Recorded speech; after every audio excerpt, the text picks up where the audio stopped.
Meron na po siyang mga buhok, oh. Hi! Kasi skinny. Bait yan, eh. Medyo mataba na siya ngayon compared than dati. Chicken yung ulam. Open natin, open.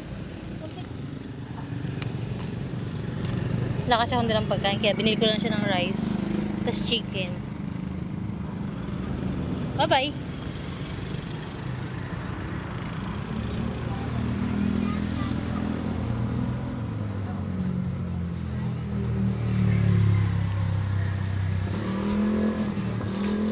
Skinny! Meron na siyang buhok ko. Sa ulo. Meron siyang buhok. Bye-bye, Skinny!